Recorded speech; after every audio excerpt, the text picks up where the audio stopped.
Welcome to the Gold Standard here on the 440 Sports Network. I am Braden Gall. You can follow me on the Twitter machine or all the other internet machines at Braden Gall. And I'm Emma Lingan. You can follow me at Emma_Lingan. How are you, Emma? Good to see you in the afternoon at our new time slot.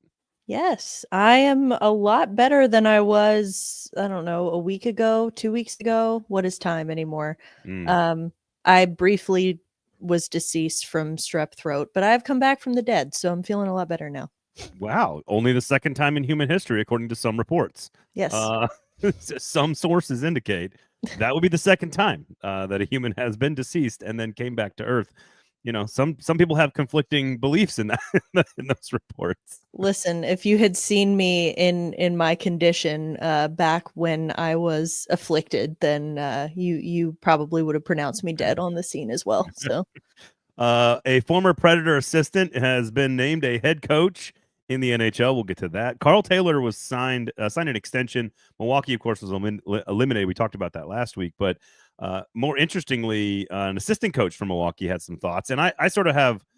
I know we got some questions about this at Lower Broad Hockey in the chat about the future for Carl Taylor and what his role is, but I thought we could have a quick conversation about that. The Cup final is set, of course, in the rematch. I'm fascinated by this for a number of reasons. I'm fascinated because it's going from ABC to TNT. I'm fascinated in a rematch to see exactly what that does with TV ratings and what the national interest is. We've got Canada trying to go for a cup. We've got three former Predators who are very prominent and fairly beloved by Predators fans. Somebody's going to win a cup out of those three, so that'll be interesting. And Marco Rossi news, of course, who is a player for the Minnesota Wild, who apparently will not be a Minnesota Wild in the future. And so should the Predators go after a 23-year-old center, we'll get into it. We'll get into it. Brought to you by Sinkers Beverages and Shotgun Willie's Barbecue. Sinkers Beverages, they are going to have a spectacular party coming up. That's all I'm going to say. It's going to be a spectacular party. Very real, very spectacular, and many people are talking about it. And I can't give you any details yet, but if you are capable of winning the 4-time Liquor Store of the Year awards back to back, kind of like the Oilers back in the day, if you could do that, and you could be the best craft beer retailer in the city, and you have an in crowd where you can sign up and get allocations ahead of time, and you got a great staff, all these great things. I imagine the parties you throw are pretty good. Just want to throw it out there, so just stay tuned. It's going to be fun. It's going to be huge. Yes, Keaton, it's going to be huge. If you'd like to chime in, by the way, please jump into the comment section. This is the time of year where you have way more control over the content. So if you want to take us a certain direction, please, by all means. And again, for those of you listening on the podcast app, if you want to catch us live, we have moved to 1 o'clock on Wednesdays across all platforms. So thumbs up, notifications turned on, etc., etc. Shotgun Willie's Barbecue is open right now as we sit here. It opens on Wednesday from 11 to 3, and it runs through Sunday, 11 to 3. It is not open on Monday and Tuesdays. So don't go, or don't text me, hey, want to grab lunch today? Shotgun Willie's Barbecue on Monday? It's not open. I'm not going to go with you. I will go with you on another day, Wednesday through Sunday. So there you go. Best brisket in the city, also award-winning. All right, Emma, quickly. Dan Muse, I love the headline. This is where my brain goes to all of this because I'm a media nerd. Every headline, I went through and looked at like 4 big websites, like ESPN, NHL.com. Like I just looked at, and I just, you go to the headline section over on the right. And you just want to see what the headlines are. And I just want to see what was listed for one of the premier franchises in the NHL, hiring its first head coach in a long time. I wanted to see what it said because I had a theory, had an assumption. Sure enough, every single one. For ex-Ranger assistant hired by Pittsburgh. I understand why. It's his most recent job. It's a big market team. But not one said ex-Predator assistant Dan Muse hired to be Pittsburgh Penguin coach. First of all, your thoughts on the hire. What are your thoughts? I think it's a good hire, for his ability to develop players and younger players. And that is obviously it's in line with the direction that the franchise is going in, that the direction that Kyle Dubas says the franchise is going in. So I think that's all well and good. As far as ex-Rangers, I will also add, in addition to that being his most recent job, it is like objectively funny because he replaces Mike Sullivan, who is now the head coach of the Rangers. So, it's like the revolving door just gets smaller and smaller. God, gotta love the NHL. Look, I don't. Of course, it should say ex-Ranger. I get that. I just think it's, I'm like, I'm gonna go look, see what it says, see if anybody says anything about the Predators, and of course not. But that was a while ago, so I just thought that was interesting. I will say, if you were to tell me, like, of the list of all the assistant coaches in, let's say, the last like 6 years for the Preds, kind of all three regimes, Brunette, Hines, and Laviolette, if you asked me to rank them based on like likelihood you think they would become a head coach, I'm not sure where Dan Muse would be ranked in that list. Like, not probably top 2. I don't know, where would you put him? I don't know. I wasn't covering the Preds during the Laviolette era, so it's hard for me to give a fully balanced perspective on that, I don't think. But I can say, from a wider standpoint, he's not a name that has come up a lot. I feel like whenever there are head coach openings, like what I do think though, for Pittsburgh's sake, again, I think it's good that they are going with a younger, a new head coach. Obviously he's been an NHL coach, but I'm glad that they are sort of branching out a little bit in that regard, because I think that's what they need. I assume he was on the Predators staff when, I didn't double check this because I assumed it was true, when Laviolette was fired in January from the Predators job, not this year, from the Rangers job. All the Peter Laviolette firings can run together. But like, it's going to be a story. You can already tell if Dan Muse is successful and the coach who was hired to replace Laviolette has already been fired and is also successful somewhere else, and that Muse was sitting there as a potential option. Now, normally you don't necessarily hire the assistant coach of the head coach you just fired permanently, but a lot of times you give them the interim tag for the remainder of the season. We talked a lot about Todd Richards, right? In case they fired Andrew Brunette. Like, it's very normal to have removed Peter Laviolette in the first week of January and elevated a guy like Dan Muse to give him the audition. And maybe that was too long ago, years. It was just maybe, and I go, the pandemic, I think, also kicked in like right like near the April mark of that month. So I'm not saying it was smooth and easy, but one of the weird things about that transition was, John Hines had just been fired by the Devils. They went and hired him, and that was part of the reason they claimed to make the move. And there's just not a lot of other options that are available. Well, one of the options that was very much available is now the head coach of the Penguins. And it will be a story, whether we like it, whether it's right or wrong. It will be a story if he is good.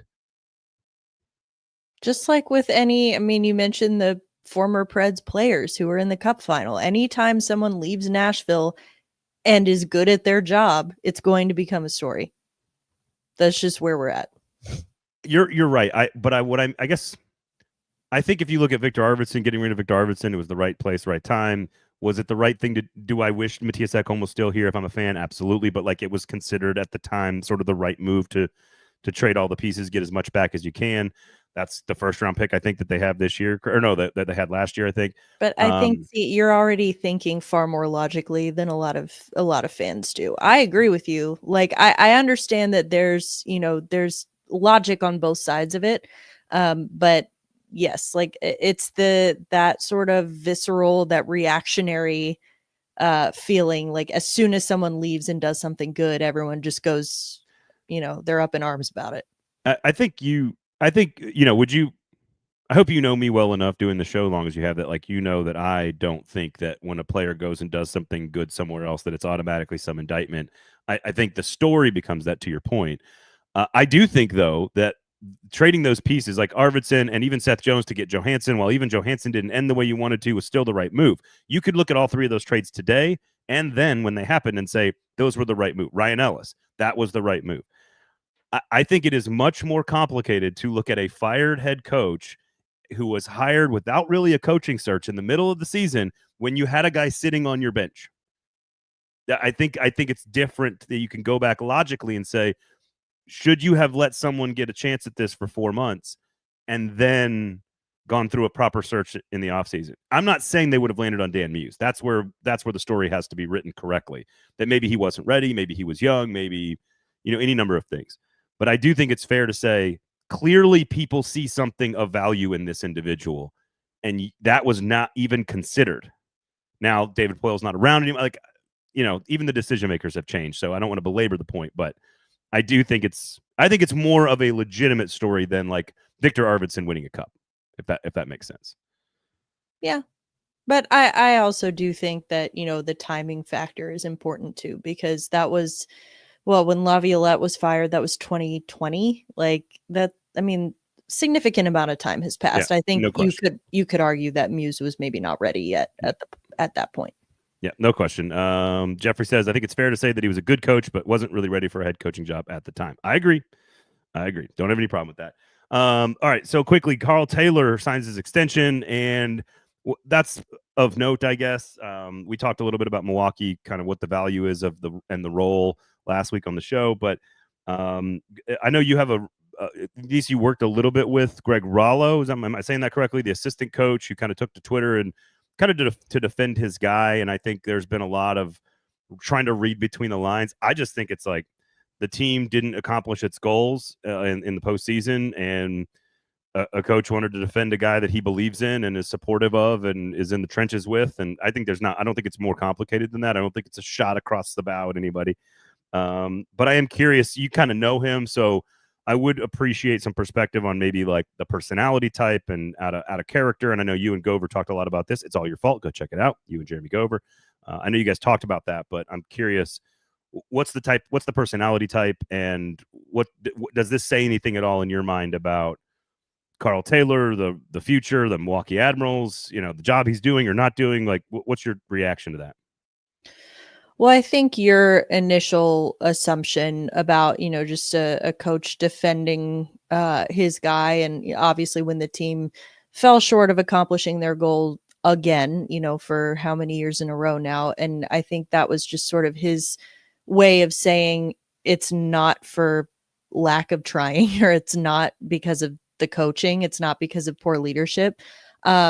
Rouse is he's not an inflammatory guy. He's like usually more kind of quiet, reserved. He's not gonna just say things like that just to stir the pot or anything like that. So I think that your assumption is correct, that it wasn't so much a shot at, hey, Barry Trotz, like he deserves a chance. Like a lot of people wanted to turn it into that because that's more juicy and exciting. But I genuinely do think that this was more just him defending a guy who he has worked with for a really long time, sees what he does. And, in a business that is, of course, a results driven business. And a lot of people will focus on the results and say, well, he can't win a Calder Cup, he's a bad coach. Like, I'm sure he's probably been hearing a lot of that. And just, I think it was more in response to those kind of criticisms. And, people saying, a lot of people in Nashville saying like, well, Nashville and elsewhere saying, well, if they haven't given Carl Taylor a chance yet, then he must be a bad NHL. Like he must not be a good, fit for the NHL. And it's like, no, I think you can be a good fit for the NHL, just not for every NHL team. And I don't think Carl Taylor would be the right fit for this iteration of the Predators. That's not to say that he couldn't be a fit for another team, but I mean, that's really neither here nor there. So long story long, I do think that you are correct in assuming that it was just, more just sort of in admiration of Carl Taylor. Yeah, coming off a series loss that they're disappointed about. Mm-hmm. That's like the idea that this was somehow like it's a shot. Let's pretend for a second that it's a direct shot at Barry Trotz for not hiring Carl Taylor. Just for a second. What do you think Carl Taylor says to his assistant coach buddy when he sees the tweet? Like, yeah, please attack the guy I'm trying to impress on social media publicly. Do you think that's what he was doing? Like, let's just use our brains for 1 second. Like the guy who could make or break his career, both of them, both coaches' careers. It probably wasn't what he was doing. So I think that we can kind of move on from that. I do think two things can be true. I think if Carl Taylor was such a great candidate for the Predators, he has been given opportunities and has had opportunities, or the Predators have had their opportunities to go down that path with him a number of times, and could have done it at any point if they wanted to, and have not done it for any number of reasons. And that's not for me to say, like, hey, I know why they think he's not ready because of this part of his game or that part of his style or whatever. I do think that he's probably topped out inside the organization. Do I think that he is, and we've covered this so many times, I feel like, I do think, Emma, that he is a great worst case scenario next year should things go off the rail and the leash is short and Brunette, something bad does happen. I think that you could do so much worse than a guy who is constantly building a great regular season team in Milwaukee every single year. And so I think, I think he's a great backup plan, and he might not be any part of their long-term plan. And all of those things could be true. So it's not, I don't think it's a reach to say that he's the Predator. I'll put it this way, not about Carl. The Predators have had their chances to do this with Carl Taylor, to elevate him to assistant, to make him a head coaching candidate, whatever it might be. They've had chances. Carl told me years ago, he's like, of course I want to be a head coach in the NHL. Like, this is not like, of course that's what he wants. They've had all their chances and they've chosen not to. We'll find out if that's right or wrong, if and when he ever moves to the NHL. I also, when you have half your roster coming in with like 5 games to go in the regular season or 10 games to go in the regular season, I don't think we can like be like, oh, what a terrible coach. He can't win the game in the playoffs when, the Calder Cup, it's the it's AHL. Low hanging fruit, though. It's lazy. It's low hanging fruit. It's just saying, well, if this happened, like if X happens, then Y must be true. And it's like, well, no, there's actually a little bit more nuance to it than that. But people don't like to do they don't like to put in the effort. I know. No nuance, zero nuance. We don't like nuance at all. Josh says, this is a good point here as you joke about Mike Sullivan. Josh says, NHL GMs clearly have a bias for previous NHL head coaching experience. Yeah, there's no question about that. Hopefully, Carl is hungry to see this upcoming draft class. There you go. I still think he's, and I think Gover might have mentioned this with you. I can't remember if I heard it with you guys, where it's like, he doesn't have the track record of developing the elite superstar, and he hasn't won the cup. So that's the way we can evaluate him. They did clean out the farm system to try to go win a cup in like 17, 18, 19, like as Carl was getting the job. And so I don't think he was given any top 10 picks to work with. He's been given a lot of Matthew Woods and Tanner Molendykes, and he could do good stuff with those guys. Although neither of them have played for Carl, really. So I don't know. I'm willing to give him this class, like give him this draft, last year's draft class. Let's give him a bunch more first-round picks. You went and traded for guys. Let's see what he can do with this crew and give him a chance to develop these guys. I'm okay with that. Yeah. I think, like you said, you could certainly do a lot worse if that's your backup option at the NHL level. So tell me who Oasis Weisblatt is. Is that the right name? Yes, it's Ozzy's brother. That's such an insane name to give a child. Oh, wait. Not the first name, but the combination with Weisblatt and the I's and the S's and the E's. Why are you doing this to this poor individual? Have you heard the others? It's Ozzy, Oasis. I'm not going to say these in the right order because I don't remember, but it's Ozzy, Oasis, Orca, Ocean, and Oceana, I think. Boy, girl, Ocean, girl, Oceana. Yes. I don't know if they're twins or what, but yes, they're all boys except for Oceana, who's a girl. I assume they're from a small town in Canada. They're from Calgary. From Calgary. So it's not a small town. A big town in Calgary. I don't know. I didn't know. Also, I will say, if you can just and I'm going to try to say this delicately, if you remember that both of his parents are fully deaf, and they don't necessarily know. You didn't know this? Oh, no. Yeah. Both of he was mostly raised by his mom. His parents got divorced when they were young, or when Ozzy was young. But Josh says Ozzy sounds like the lucky one.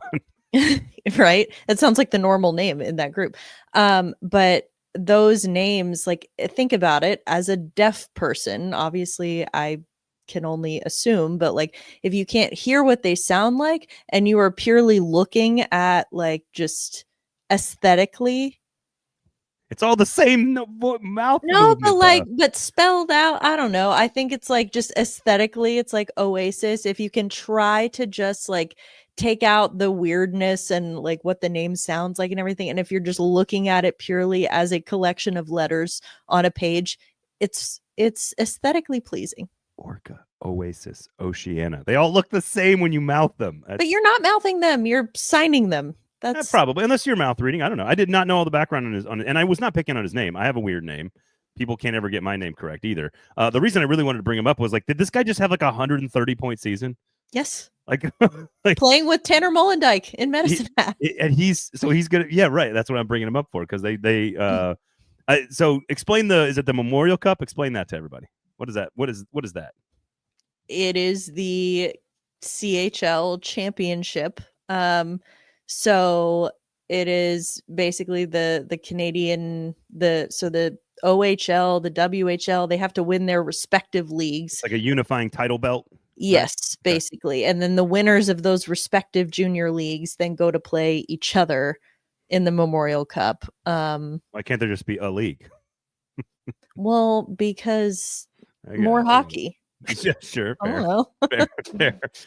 Tough but fair. Fact check true. But so I saw the numbers and I heard the numbers and I was like, oh my God, this guy's, I knew he had a good season, but all right, well, there we go. And he signed the contract, right, with the Admiral, so he's coming to play with older brother at some point next year. So that's gonna be cool, man. That's a great family story.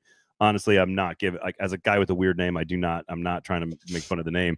It's just a lot of the same I's and S's and E's, and it's just like a lot of the same. I was just more surprised that you were not familiar with the backstory, because this was kind of a big news story when Ozzy made his debut earlier this year, because he made his debut on the road in Vancouver and then they went to Calgary. So his mom got to be there for both. Oh, now I remember that. Yeah. That was, and she's deaf. So all we were doing at that point was discussing Andrew Burnett's future and Barry Trotz's press conference habits. So I apologize. Fair. No, you're the expert here. That's why you're the expert, and I get to pepper you with questions that are very stupid sometimes.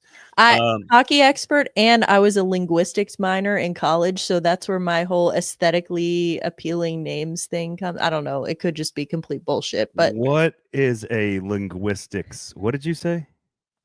A linguistics minor, like major, minor. What does that entail? It means I studied linguistics. It's the study of language. I had a focus in Hispanic linguistics. So there was a time in my life when I could hear someone speak Spanish and be able to identify with, pretty pinpoint accuracy what area of the world they were from. Like, like the dialect and the language within all the different types maybe of Spanish. Okay. And now I think I'm not quite as accurate, but it's like I can at least differentiate. It's like, all right, you're from South America versus Mexico, or something like that. But yeah, I'm really good at differentiating Brazil. I can really differentiate Brazil from Mexico big time. Yeah. Well, I mean, because it's a different language. So yeah, I would hope so. That's my point. That's my one language, South American language smart ass comment of the episode. Emma knows all the $5 words in multiple tongues. There you go. From Kevin. Good to see you, Kevin. You got Ray's in the comments as well, Josh. Keaton, good to see all you guys. Anyway, I think that I'm totally fine with Carl Taylor being in charge of all the things that are happening in Milwaukee and all the prospects that are going to be coming his way. I think people, if they're worked up about the way the Calder Cup went or the playoffs, I think people need to chill out. And frankly, I'm kind of with the coach, the assistant coach here, Rollo. I'm just saying, he's a pretty good dude and he's a pretty good coach. I like working with him. I'm okay with that. Yeah. I'm sure it was just, like when that kind of thing is fresh and it's just happened and you're surrounded by a lot of negativity and negative comments. I'm sure that's just kind of where that came from. It's like, hey, let's maybe not rag on the guy who has done a really good job with this team over the past however many years. So some reports, I think this was from The Athletic, originally, of course, all about Marco Rossi not being at any agreement with Minnesota. Apparently, they offered him the reporting says they offered him a 5-year, $25 million contract at the end of last calendar year. Is that correct? In like December-ish. He says no. They offered him something shorter recently. I think it was last week, probably more of a bridge term deal. And he says, no, thank you. I'm not going to do it. They have obviously Kaprizov's going to be coming off the books. They're going to have to negotiate that contract very, very soon. Faber is what, $8.5 million through 2031. Boldy is $7 million a year through 2030. Eriksson Ek is $5.25 through 29. So they've got their big dogs locked up, and they're going to go get Kaprizov. So it sounds like Rossi's number might not be able. They might not be able to fit it into the cap. My question for you is, what do you make of them not prioritizing him financially? What do you make of the ice time? Like, forget the whether or not the Preds should look into this. I'm just curious because Adam and I talked about this on the Lower Broad Hockey Pod this week. Like, he's a little undersized. He's young still, but the offensive production hadn't come in the playoffs. His minutes went way down. I think he was averaging like 11 minutes a game in the playoffs after much more than that in the regular season. 60-point year. 23-year-old former first-round pick. For Predators fans, that feels like Tommy Novak. A productive player, speed guy, scores some points, gets to the playoff, realizes that he's a little undersized, maybe a little too finesse, doesn't work. I'm curious what you make of Minnesota's usage of him first before we get to should or should not the Preds go after him. Usage of him in the regular season, you mean, or? Well, just his general deployment and fourth line minutes in the postseason versus a top line 23-year-old center prospect during the regular season. Again, granted, only a 23-year-old second full season. Yeah, that's what I think. It's hard because, these guys get so highly touted. Like you said, former first round pick, really highly skilled player. He's a center. Centers are not easy to come by, but I think a lot of, the playoffs reveals a lot about players like this. And I'm not saying that the playoffs revealed that he's a bad center or he's not what Minnesota thought he was. It's more of just like a sobering reminder that he is only 23 years old. But at the same time, you look around the league and you look at guys like, I'm not saying that they're necessarily similar in playing style, but if we're talking about former first round pick, early 20s center, I mean, look at a guy like Dylan Cousins and the contract he got from Buffalo that has since been traded to Ottawa. I think that you look at that, and I'm sure that that's exactly what Rossi's agents are bringing up in conversations is like, hey, centers, they're hard to come by. They're young. He's a point producer. He can do all these good things.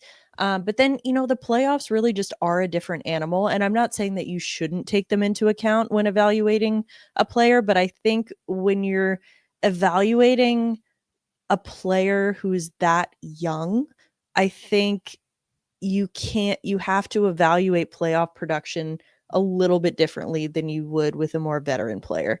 I don't think that there's as much weight to the argument saying like, well, he's good, but he can't produce in the playoffs. It's like, well, but because he hasn't really had a chance to. Like, I just think that, it's not all one size fits all. As far as Minnesota's usage of him, I mean, I think it makes sense. Like, you have this former first round pick, highly touted. He's a good center. Yes, a little undersized, but I mean, when you draft him in the first round and you want him to potentially be a top line center for you, you give him those minutes. I think that that's totally fair. Now, as far as them not prioritizing him financially, I think that has very little to do with him, and it has everything and then some to do with Kaprizov. I think that, Kaprizov, they're fully aware, no matter what Bill Guerin says, they're fully aware how dangerously close they are to losing Kaprizov in free agency, because there are other teams like Chicago or probably a handful of others who would would pay out the ass for Kaprizov, and he's going to go where the money is. The only way he's staying in Minnesota is if they can like truly blow him away financially. And the only way that they can do that is by not committing some of that money to a Marco Rossi, who, again, while a very, very talented player, I think we can all agree is not Kirill Kaprizov. And so I think that, like you said, they've sort of backed themselves into a corner financially with all of these other deals, like with Faber and Eriksson Ek, and I now blanking on the others, but Boldy, that's the other one. So I just think that they probably thought, they being Bill Guerin in Minnesota, probably thought that they could get Rossi signed to a, they recognize that he's above the bridge deal sort of level. He's not just a guy like, all right, let's sign him for 2 years and just see what happens. Like, they wanted to sign him for longer, 5 years, $5 million AAV. I would give him 5 by 25 in 2 seconds. Oh yeah, for sure. If I'm the Predators, in 2 seconds. Yes, but that is what. So, but I'm saying he and his agents are saying like, hey, Dylan Cousins over there got like 8 years and however, So I just like 7 by 7.25 or something like that. Something like that, yeah. So I just think that there's that element to it. So of course they tried to do the Carolina Martin Necas route where they offer him, okay, like we'll do a bridge deal, but we'll give you more like for 2 years. And that obviously worked out very poorly for Carolina because either way, they weren't going to be able to afford Necas by the end of that deal. So I'm sure that Minnesota's probably trying to avoid something like that. But he's still, he's got to look at his market, and looking at the market for young centers in this league. I think it's smart. I think it's smart to just, go where the money is, especially when you're 23 years old. Like, I think Minnesota, I don't think that Minnesota was trying to lowball him, but like, I think it's just a matter of like, just the fit isn't there financially. I think going from $800,000 to $5 million a year is a pretty good pay raise for a 23-year-old who's played 2 full seasons. But I think so. I think there's. There's two. I would love to get $800,000. I would love to get $800,000 a year, but I'll split it with you. Yeah. Because even in the comment section here, I am seeing the Predators fandom apply to the situation. Josh says the point production is attractive, but I'd hesitate with a smaller guy who may struggle when the game is tougher. Not just Novak, but the whole Turris thing. I agree. That's like demons you need to work through with a therapist, not necessarily that applies to Rossi. But it does have Novak vibes. 45 points for Novak, about 15 minutes a game. That whole not this past year, but the year before. Then he gets in and he plays 10 minutes a game in the postseason and does nothing. That's not what Rossi did this year. He only played 11 minutes after playing 18 in the regular season. So he's playing 18 minutes a game, top 2-line center. Then he goes to the playoffs. He's on the 4th line and he's getting 11 minutes. And he does. I think he scored a couple of goals in the 6 games that he played. So I understand why people are drawing the Turris / Novak / hey, this is a smaller player who's being pushed off the puck. I almost don't care about the size. Like I'm to that point of this thought process, because the thing we say about this team, and this is where I'm fascinated with, is Barry Trotz capable? And this goes right to my question that I asked him at the press conference. Are you capable of adapting intelligently and efficiently when you are presented with opportunities?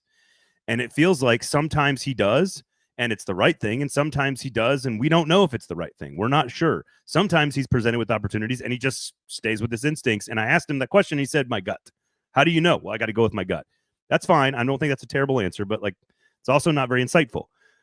In this situation, there are no 23-year-old top 10 picks who have scored 60 points available for acquisition. They're just not. Like, the Cousins was a possibility. You're also not ever going to be in a situation where you have 2 very important things. You have a lot of assets to trade and a lot of cap space to spend.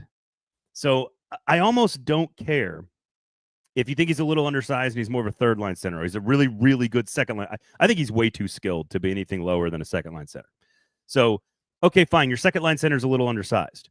maybe that changes the type of player you're going after with the number 5 pick this year, because there's 2 really big guys you could take in Frondell and Des Noyers at number 5. You are probably not going to get the little 5'10" James Higgins at number 5. You're probably not going to get Michael Misa at number 5. You're probably going to get a larger center opportunity there. If you take Brady Martin at number 5, who's like the smaller guy, that feels like you're replicating Marco Rossi a little bit. You don't need that. If you can go get this individual, you can pair him with somebody that is different because you're building longer term. You don't need to win this year. I don't care if he's 5'9". They don't have a player of his caliber on the roster to play center longer than next season. I like Svechkov a lot, but Svechkov with Rossi and then the number 5 pick here, then I'm starting to feel like we got something going. And so you figure out what to do with them later. You figure out where they fit and who they fit with and all that other stuff. It's just like getting a highly skilled, talented right-handed defenseman. If you can get one who's 23 and you can sign him for 5 years and it's reasonable and you can acquire that player, you have to adapt your strategy and your plan and go get him. And so the only reason I feel like it's like, oh, there's a guy who could get traded. Should we talk about him? Oh, there's a guy who should they might not sign him. Should we trade him? And I feel like sometimes we're just going after all the names because it's interesting and it's fun to talk about. But this one feels a little different, kind of like the Cousins felt a little different, or Trevor Zegras feels a little different. Go get the young center who is kind of proven and then build around him and see what it looks like. Because if you told me you can get him for 5 years, let's say more, let's say 30 million, 6 million a year, just for the sake of making it, you sign him 5 years, 30 million, 6 million a year. That means he's going to be 28 years old, still very much in his prime. And that is a tiny salary cap hit as the cap goes up and you already have 18 million ready to go with other names coming off the books in the future. I don't know. This is one of the rare ones where I'm like, I think you've got the pieces to go make the acquisition, give up a first and a second, offer sheet, whatever it might be. He's a restricted free agent, so you do have to trade for his rights. That does mean they can offer him more though, right? Because he's restricted, or is that if they offer sheet him? Okay. So they can offer sheet him. Minnesota has to match it. And if they don't, then Nashville gets him. But then Nashville has to, I can never remember. I can never remember. It's like certain qualifications based on how old the player is, how long he's been in the NHL that like determines what pick gets sent back. Let's say you have to give him. I mean, I guess it wouldn't happen this draft. It would happen next draft. No, it'd be next year. Yeah. Yeah, but let's say it's a late first round pick, and you have to give up a late first round pick and a big contract to get him. Okay. Sounds great. I like this one. I totally agree with you. Everyone talks about like, oh, well, this guy might be available. Let's talk about him. Like again, I think sorry, Gover, but like. Oh, Mitch Marner, huh? And it's like, no. Like this one actually feels. I could hear your head. You're like your eyeballs were like tweaking. It feels realistic, but I mean, I also respectfully think you're going to need to offer him more than $6 million a year. I'm not saying that he is worth that necessarily, but you got to win them unless you trade for the rights, right? And then you can just negotiate. Well, that would have to be a sign and yeah, that's true. But I don't know what Nashville has that Minnesota wants. So but it's no different than if you lose the offer sheet and you gain a first round pick. It's the same as if you traded him for a first round pick. The offer sheet. You don't gain a first round pick though. Minnesota would. Oh, Minnesota would. That's yes, what I'm saying. yes. Okay, yes. Yeah, but essentially it's 6 of one, half a dozen of the other. You're going to give Minnesota something in exchange for having the player. Yeah. Then you've got to get the deal done with the player. Yeah. So I don't know. You give up a first round pick to get the sheet or to get the rights, and then you give them again, like 5 years, 6 million, whatever, plus 6.5. I don't know what the number is. I don't know. It's at least 7. Like 7 he's is worth the that in your opinion? You think he's that good? I'm not saying my opinion. I'm saying the market and the cap going up for centers. I'm just saying, and I'm speaking as his like agents would speak right now. 7 million, we're not having the conversation. All right. How about you're the agent? I came in at 6. You come in at 7. We settle at 6.75. We'll do 6.75 for 5 years. I don't know how you don't do that deal if you're the Preds. A first round pick to get him. And whatever that is, if you do the math out, 5 times 6, I mean, you're talking like 33.5 million, 34 million ballpark. Yeah. It ain't my money, man. Go. Yeah. I'm like, sounds great to me. I would be a terrible agent because I'm like, sounds great. But they don't like, and I think the difference with him is the skill. Like it's the Yeah. pure talent. Well, as you He said, may not be the perfect player to be a top line, dominant power forward center. Like he's not. But does he have skills and talents that are very rare for this organization? The answer is probably yes. well, and I think when you're in the situation that the Predators are in, you can't really be picky with what kind of center you get right now because I think that, like you said, you need the big power center. Well, looky here, you have a top 5 pick in the draft. You could go get one. And I think right now, like you said, these kinds of players don't come available very often. So when they do, you need to at least consider it. I think it's strong. And to Kevin's point, the picks have to be your picks, so you can't use the Vegas pick, which is also why you'd want to trade for the rights, I think, on the front end. Number one, you gain control of the player, full stop. You don't want I'm going to offer him this, and then you don't know if he's going to sign, and he maybe takes an offer from Minnesota. Like, no, just give up the 26th pick and the 67th pick. First round and a late second. Done. And then you get the rights and you sign him to a deal knowing full well that you've back-channeled with the agent. Barry sending text messages. I guess it would be Ravens or smoke signals. I don't know. And you know that you're close on the terms. And you go to bat next year with a 23-year-old first-round draft pick, top 10 talent who's had 2 pretty productive seasons as your number 2 center behind Ryan O'Reilly with Svechkov right next to him on the third line. You trade O'Reilly and you move him up at the deadline, and then you're ready for Frondell to come in. Mm-hmm. I look. I don't normally get excited about opportunities, but I think this is something the Predators should like way more so than Cousins, way more so than any of the other fun ones, Marner or Zegras or whatever. Like this one feels more like. Now I know Minnesota's in the division, so that's complicated, but like. This one feels more like a more logical, smart decision than I can remember. And Barry has to be able to pivot the strategy and adapt. Yeah, I agree. I mean, obviously, I'm not on the Marner train. I've never really been on the Zegras train either. This is one that I would feel a lot better about. And I do think, and the reason I wasn't fully on the Cousins train was because you lose so much control and so much wiggle room with that because he was already signed to that long-term deal.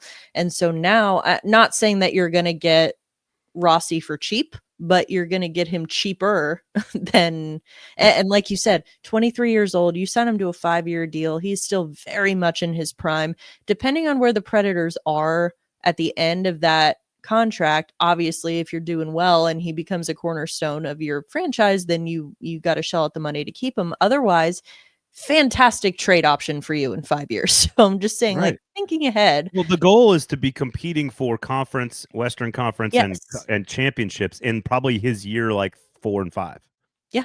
Which, oh, by the way, makes him 26, 27, 28 years old, which is still in his prime.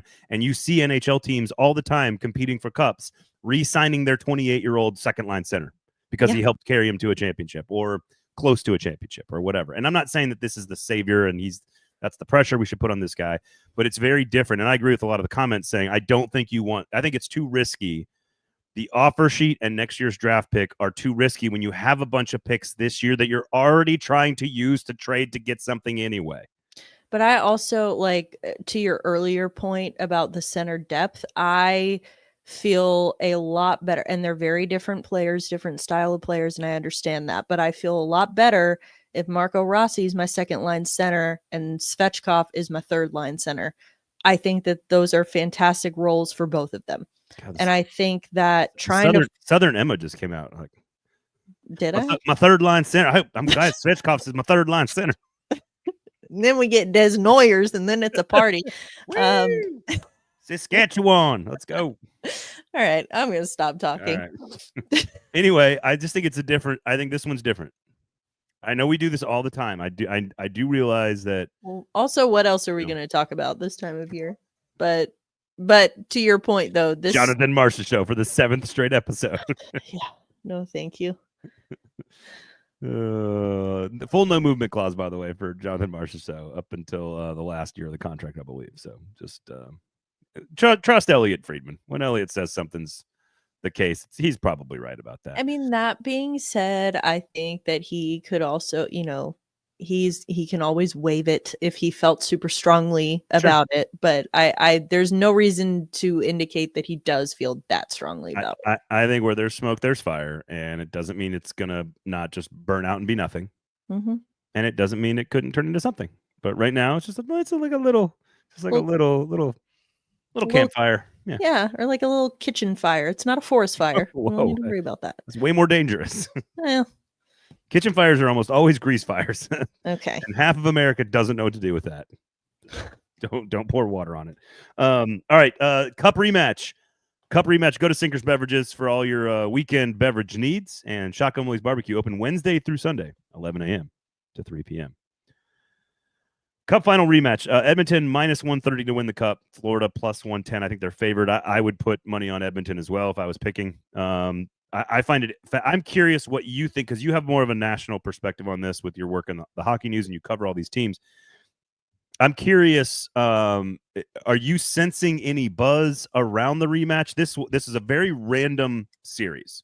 Last year too, like very random. Edmonton and South Beach couldn't be more different culturally, geographically. Just they've been built in a different way. They have different styles of play with the offensive juggernaut and talent and the sort of just beautiful sort of grit and grind and defense of Florida. Like totally different. Elite goaltending versus Edmonton. And so it's a fascinating matchup if you're a hockey person. I am curious, and now it's going to be on TNT instead of ABC, so the ratings are probably going to go way down from last year, and people are going to make too much of that because it's more about where it's distributed rather than the product on the ice. I am curious, are you sensing any national buzz outside of kind of the diehards? Because I would call myself a casual NHL fan and a diehard Preds fan, but like I am very interested in the series. It was so good last year, even if it was a 3 and then 1. Like I just think it has a chance to be a really good series in entertainment wise. And I'm curious if the buzz is there because of the rematch on the broadcast and the ratings and all that stuff going to be maybe lacking. I don't know. Well, before I answer that question, I just need to say, as far as the broadcast element goes, thank God it's on TNT. The TNT broadcast, the quality of the broadcast is so much better than the ESPN, ABC. And I understand ESPN, ABC, it's a bigger network, so that's where the ratings come from.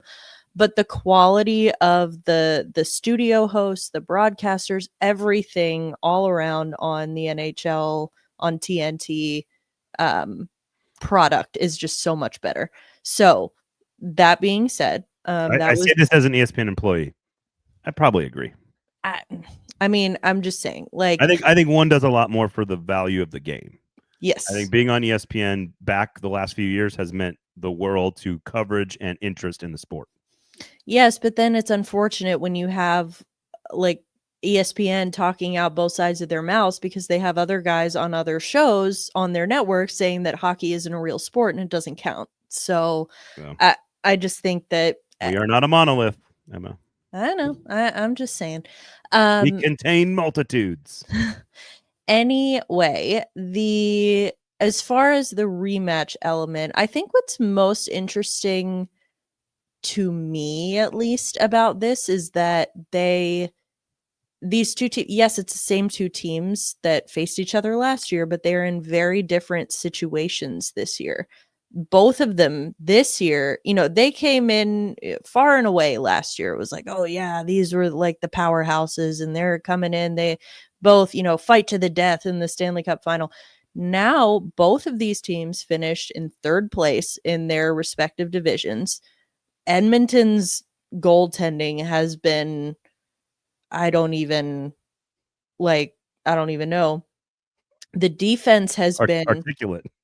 Well, I mean, it's like it depends on which version of Stuart Skinner shows up, quite honestly. And it's Dr. Stewart and Mr. Skinner, I guess. I don't know. It's like you never know which one you're going to get. And then thank you. And then see, I recovered. And then you have the like the whole defense issue, and then a lot of like Edmonton fans, I feel like, get very defensive. That was pun actually not intended about their defense when people say that they are struggling and they're thin defensively. It's like, no, we're not. Look, we hold these teams to however many goals. And it's like, well, that's because Stuart Skinner's been playing out of his mind for some inexplicable reason. Ekholm also missed every single game except for the last one. Yes. And then when you score 6 goals a game, it doesn't matter. Right. That's exactly the point, is like Edmonton fans get so up in arms about it. And it's like, yes, but Edmonton has the offensive weapons to outscore their defensive woes. Not a lot of teams have that. And so I think that, again, when that version of Stuart Skinner shows up, great. But I think that it was just kind of interesting. I feel like Edmonton almost literally limped into the playoffs. They had dealt with a lot of injuries. I mean, Florida did too. And Florida, even down the stretch, it was like they knew they were in the playoffs, and it was like, yeah, we don't care what seed we get. They just kind of stopped trying because they were kind of battling with Tampa for the seeding, and then it was like, we just need to get in, and like for that strategy, just get in and see what happens. It does not work for every team, but it works for Florida. It works for the defending champs who are not they weren't a wild card, right? They were a 3 seed. Yeah, they were a 3 seed, but you're 2 and the 3. All that matters is game 7, and right. They didn't need that against Tampa. So yeah, so, and like you said, it's very interesting to me. Very different styles of play between these two teams. But they're also both coming into this. It doesn't feel the same as last year. It felt like Edmonton every series this year, and I need to stop doing this. I'm picking Edmonton. 100%. I'm picking Edmonton. I'm picking no one. I just can't, because every single series in this playoffs, I'm like, well, LA is gonna get them. Finally, LA is gonna get them. Nope, didn't happen. Well, Vegas will for sure. They're not losing. They're not going to lose. Like, no. This is why I think Edmonton's the more interesting story, and why I think Predators fans should root for them, not just because Mattias Ekholm and Victor Arvidsson. Those are 2 of the most beloved Predators of all time. And to see them both hoist the cup is cool. But here's the deal. I want to, number one, the Canadian story, I want to see it finally broken.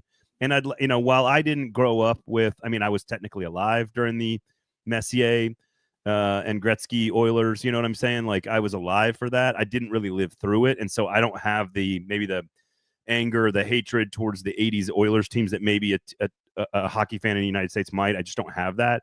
So to see Edmonton's always been sort of like an also ran plucky upstart every now and then. So like, to see McDavid get the job done, and Draisaitl, one of the greatest combinations of hockey players in the history of the game.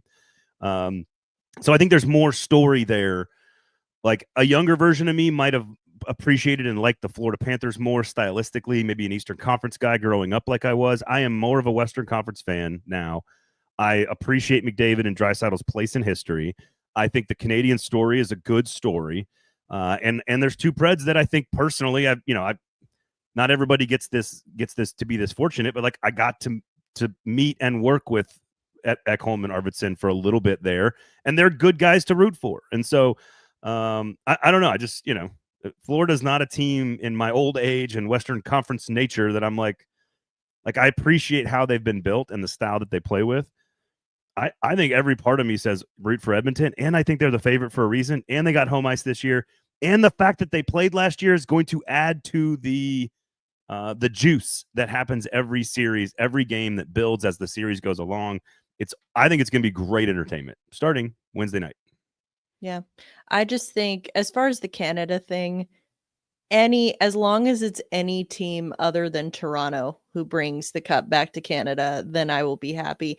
It's going to sound like I hate Toronto. I really don't, but I just, after a while, you start kind of rooting for the bit, and it's just become a bit that Toronto can't win in the playoffs. So I'm like, I just find it funny now. If it was a different team, would have been funnier objectively if it was like Winnipeg to bring the cup back to Canada, but that's fine. No, I agree. Eki, genuinely one of the best people I've ever met in hockey. Victor Arvidsson, we missed each other by a year in terms of me working for the team, but I have met him a handful of times as well. Really, really good guy. Jeff Skinner as well would be a great story.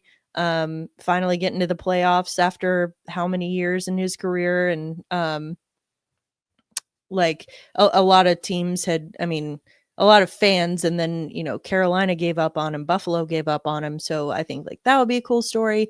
I also just think Florida in general has made a lot of, I don't know, enemies. Like they haven't done themselves a lot of favors in terms of like maybe even the more casual hockey fans now don't like Florida because they're dirty.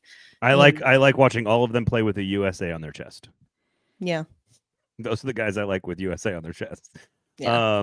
By the way, and Eddie says Panthers have elite vibes. I never want to see any Canadians win it. I spent my whole life having Canadians talk shit about the Southern fan bases, belittling Southern hockey. That may be true, but I can't root for anything in the state of Florida. Just can't do it. Not baseball, not basketball, not hockey, not college football. Can't do it. I have some history with the state, but they won. They won last year. Right. Like it's someone else's turn. That's been there, where I'm done at that. with it. Yeah. Quickly here, just so you know, I'll give you a quick Arvidsson anecdote and we can go. Sinkers Beverages, Shotgun Willie's Barbecue. And I don't understand Jamie Kigover's love of cruises. We didn't have a chance to talk about that today, but he goes on a cruise and he can't speak on the podcast, and then he's sniffing the whole time. And I'm like, it's because you were on a Petri dish on a cruise. Ironically, the only cruise I've ever been on that I liked, Emma, was to British Columbia and to Alaska. So I was hanging out with the Weisblatts, walking around, Victoria. No, it was. So I'm doing a Smash of a Live with it was Kevin Fiala, Victor Arvidsson, and Hal Gill, and Hal and I did a lot of talking on that show. At one point, I think somebody asked Fiala a question, and he was just like, "Yeah," like it's a person in the audience asked him a question, and even Arvidsson was like, "That's all you're gonna say, Kevin?" And if Victor Arvidsson is looking at you like you need to expand more. Then you got a problem. Arvidsson was pretty close to the vest about communicating. But here's during a commercial break, everybody would take photos with the players, and the players are gracious in all of those situations. But a little girl walks up with her mom, I think, and I'm actually standing there talking with Victor, and we're just standing there talking between the commercial break, and all the pictures have kind of happened. And we're about to go back on the air, and the mom runs up real quick because the girl was really shy and she didn't want to come up and talk. And then she's probably like 6, maybe 7 years old. She doesn't want to, you got to kind of ease into those situations when you meet a professional athlete, an adult that you don't know. And it's just, kids are shy. And she kind of like walks up and she's real bashful when she kind of comes up, and Arvidsson doesn't have his grill in. So he's got his teeth missing. And he walks up and she introduces herself and they say hi. And she looks up and she looks at Arvidsson and she goes, "Where are your teeth? You got a hole. Where are your teeth?"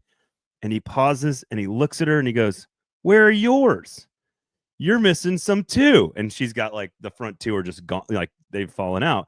And it was the mom laughs and Victor laughs and the girl laughs. And it's not that big of a deal, but it's just one of those moments where he did like a little bit more to sort of endear himself to a little girl who was shy and wanted to meet him. And I was just like, that's pretty good stuff right there, man. I laughed. I had a good time. I gave him, I was like, man, that was pretty good stuff. And so I've always remembered that, watching Victor Arvidsson sort of just give it back to the he's like kind of giving it back to her a little bit, but like, she's a hockey fan, so she gets it. Yeah, no, like I said, I didn't, I wasn't here yet when he played for the team. We just ships in the night in Nashville, but I did find myself, I had like interviewed him a couple times, but then I found myself sitting next to him at a like social event where there was other NHL players there and other hockey people. And like, I think he thought that I was one of the players' wives or girlfriends or something. And You're a wag now? Yeah. I was like, no. And then we just like, I was like, oh no, I actually like, I'm in the media. And like, I hate to say that because sometimes if it's guys that you don't know and you say I'm with the media, they like clam up. And I was like, I'm a reporter, but I'm one of the good ones. Yeah, I'm like, I don't know. And so we just like chatted a little bit, and he could have just been like, "Oh, that's nice," and like kind of gone on his way. But he's like asking me how long I've lived in Nashville, like where I live in Nashville, what are my favorite places to eat there. Like, he doesn't have to do that. And like, just because I was sitting there by myself and he came up and talked to me. Yeah. So really good guy. Yeah. Strangely enough, no hockey players ever thought that I was a wife or a girlfriend of another player. And it's never happened for me, Emma. So I mean, well, that means that you don't look like a woman, which I guess is it's the matriarchy. It's unfair. yeah. Yep. Sinkers Beverages, and Shotgun Willie's Barbecue. Thanks to Josh and Eddie and Ray and Kevin and Keaton and all you folks for hanging out, and Jeffrey making this whole thing great. We love having you guys around. Hopefully the 1 o'clock time slot works better for all of you guys. The pod will be up immediately thereafter, and enjoy the Stanley Cup final. And let's see if Marco Rossi is a Nashville Predator. I'm going to make fetch happen with this because I think it's the first time I've actually been on. Like, this is like Gallagher, who, by the way, is going to have some content for you. Hope you guys enjoyed that on Lower Broad Hockey. He's going to have some more content for you. It's like Gallagher's obsession with Trevor Zegras, and it's, Gover's obsession with Marner. Like, I'm going to be on the Rossi bandwagon until there's a resolution to the story. So we'll see what happens. Otherwise, Emma, where can everybody find you? You can find me on the Twitter machine, as you call it, at Emma_Lingan, and you can find my work at the Hockey News. Is it back to being Twitter now that he's out of the White House? I don't know. It's always Twitter. That I agree. The artist formerly known as X. That X only punches people in the face. That is Emma Lingan. I am Braden Gall. If you know, you know. Have a great weekend, everybody. Subscribe to Lower Broad Hockey. Eat some barbecue from Shotgun Willie's Barbecue, and go get all your beverages from Sinkers Beverages. Thank you for listening. We'll talk to you next time.